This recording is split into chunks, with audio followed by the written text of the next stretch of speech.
gang violence and other kind of violence. Get away! I could be at work, at school, in my car, I can still get shot by the police, but I can get shot anywhere. So it is what it is.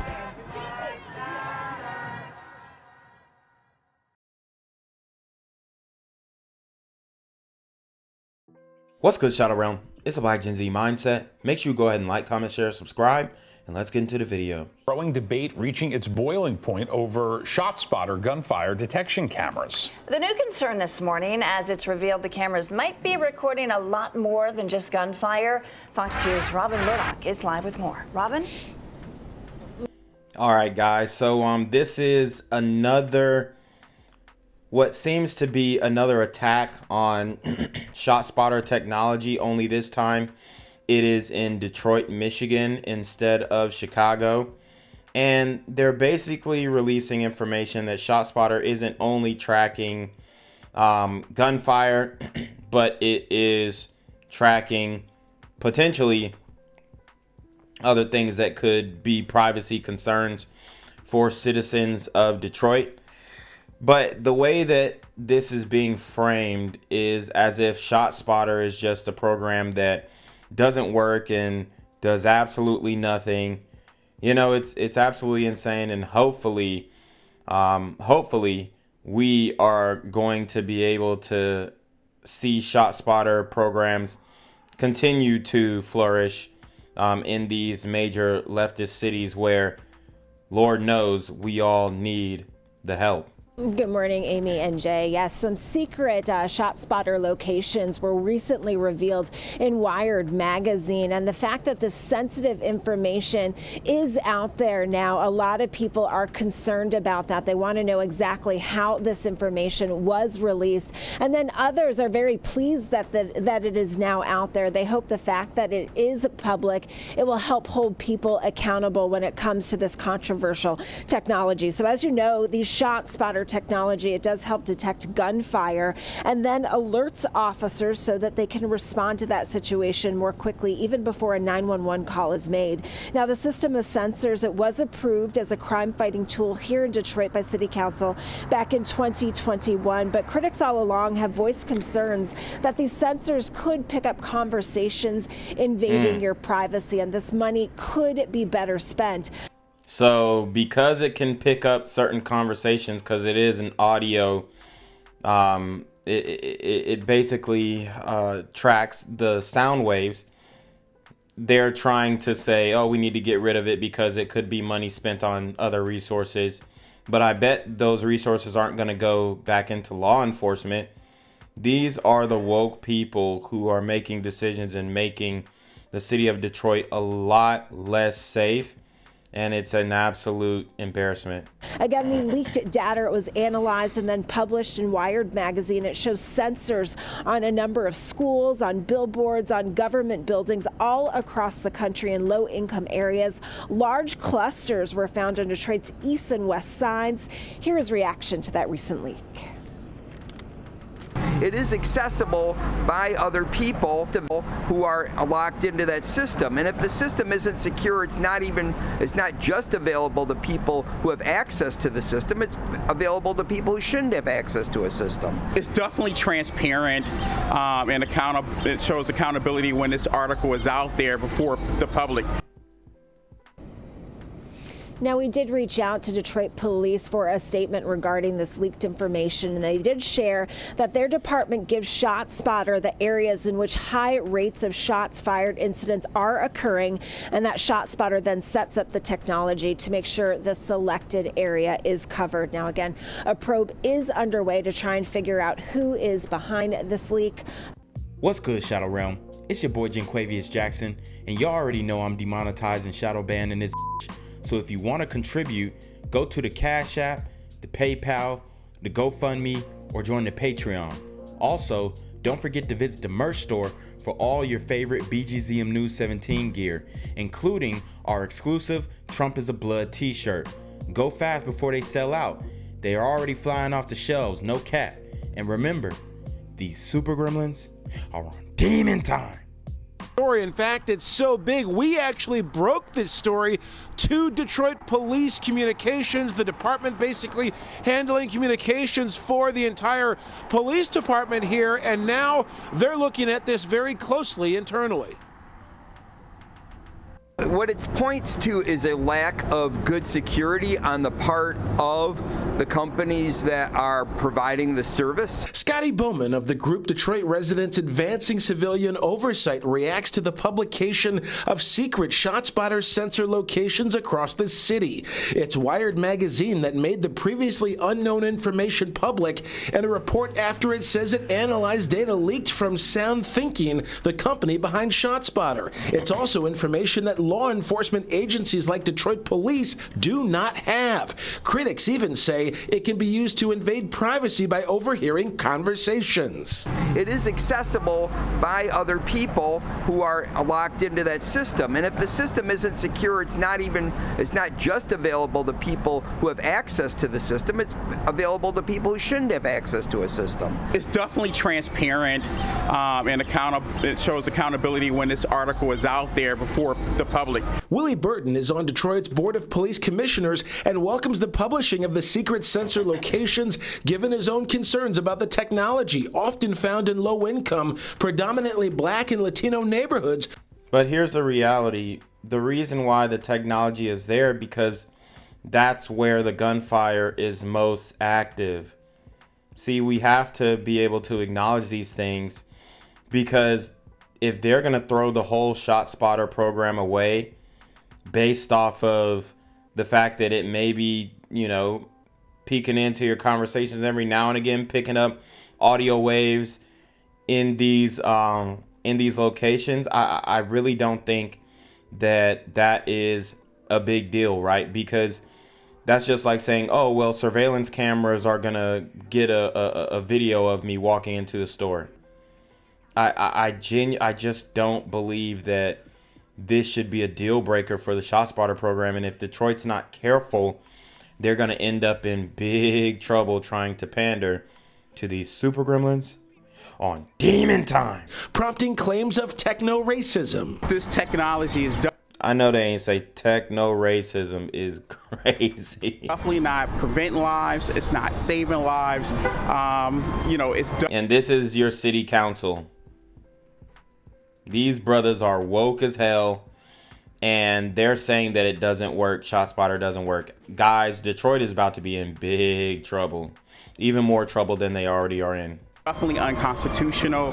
It violates civil liberties, our constitutional rights every single day. Wired says the tech has been installed on numerous schools, billboards, and government buildings in urban areas around the country, and shows a large cluster found on Detroit's east and west sides. The publication says nearly 70% of people living in a community with at least one sensor identified as either Black or Latino. We want to see the full data. We haven't looked at the total number of alerts and how it wastes taxpayers' dollars when police are responding to false alerts. We haven't saw how many guns recovered. We have not looked at total arrests or convictions. Okay, well, if you haven't looked at it, maybe you should take a look, because I guarantee that the ShotSpotter program is effective, period. Whether you guys think that, it's not 99% of the time, or what did they say in Chicago? I think it was 90% of the time the police react to ShotSpotter. There are no police reports taken. And then I explained the reason why is because people are sliding. They're doing these shootouts, and then they're dipping off. They're running off. And then by the time you get there, it's just shell casings on the ground. Sometimes these ninjas got shell catcher firearms as well. So that could be a factor. But it saves lives nonetheless, and that's undeniable. Or lawsuits. Detroit Police Administration sent Fox 2 a statement reacting to the leaked information, saying, quote, "The department's current deployment strategy has not changed from when the ShotSpotter expansion was proposed and approved by City Council. The proposed expansion zones approved by City Council are in the department's contract with ShotSpotter and are being followed. To determine the coverage areas, the department gives ShotSpotter the areas where high rates of shots fired incidents are occurring, and ShotSpotter sets up the technology to make sure the selected area is covered. Meantime, critics say the money dumped into ShotSpotter would be more effective in other ways. Perhaps it could have been spent on more officers. Perhaps it could have been spent on more community engagement. Perhaps it could have been spent on dealing with some of the problems that end up bringing about crime. Perhaps it could have stayed in people's pockets. And that's going to be the last pin in the coffin for Detroit if these types of people have their way, which are the libs of the city. It's extremely disturbing. Well, Sound Thinking, the parent company of ShotSpotter, says that they believe that this document was illegally released or illegally leaked by former employees. The company says they are pursuing criminal and civil remedies there. Meantime, one member of the police commissioner board says that the city put $400,000 more into ShotSpotter into the next budget. There's a meeting tomorrow with the Detroit Police Board of Commissioners, and they invite the public to come in. That's at the police department, we understand, and that's at 3 o'clock. Reporting live, Dave Kinchin, Fox 2 News. She's absolutely heartbroken, and as she's trying to really pull herself together and face everything for the funeral this weekend, she's coming forward, she says, because she doesn't want anyone to have to go through something like this ever again. Because that was the cowardice he could do. That's not love. Kimberly Crain reaches down deep for the strength to talk about her dearly loved daughter, Veronica. Police say the 19-year-old was shot and killed by her ex-boyfriend while she worked the front desk of this Canton hotel on... Woo! So, getting clapped at work is crazy. And we see that domestic violence had shot up, a lot during the pandemic, and it kind of settled, but it hasn't really settled to the level that we had before the pandemic. And it's getting pretty sad because in this case we have a super glider gremlin on demon time who crashed out and deleted his ex-girlfriend, then self-delete. Oh no, he was actually charged. So it's just a crazy way to crash out, and it just seems like more and more people in general are crashing out. And this is a big story coming out of Detroit, which could have been potentially affected by the ShotSpotter program if they didn't have one. But it's super interesting, guys, to see how all these leftist policies are affecting the world at large. On February 16th. She smiled at everything. She always brightened somebody else's day, like at the hotel, like she brightened everybody's day. Wayne County investigators say Canton police were called to the Comfort Suites Hotel on North Haggerty Road and found Veronica behind the front desk suffering from a gunshot wound to the head. Prosecutors say her ex-boyfriend, 23-year-old Joseph Michael Slocum Jr. of Wayne, walked in, opened fire, and took off. People tell me. They told me I didn't want to go in there. A short time later, Canton police found the suspect in the street after a car crash. He was treated and now faces first-degree murder and felony firearms charges. Now she's 19 and never will be 17. She was wanting to go back to school. She wanted to go places in her life. And he took everything from her. Honestly, he took everything. Family and friends say Veronica tried to get away from the relationship several times over the last few years, with the two finally breaking up about a month before the shooting. Wow. If I could think back to...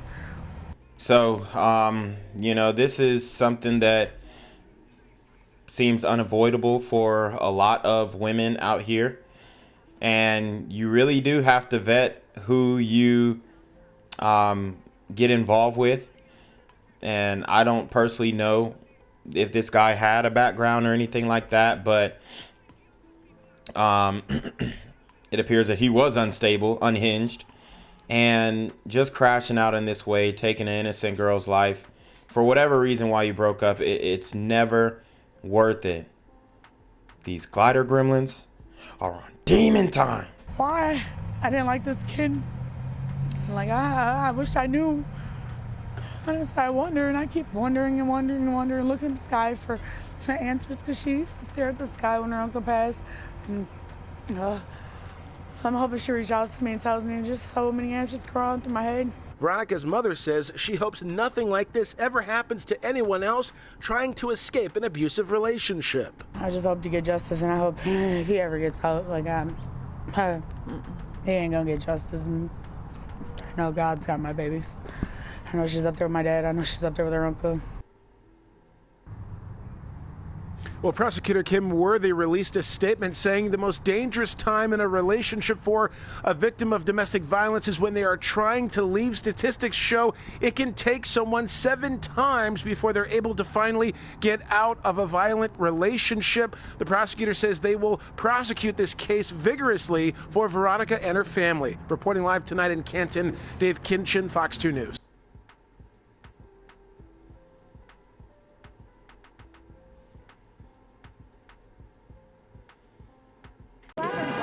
Gang violence and other kind of violence.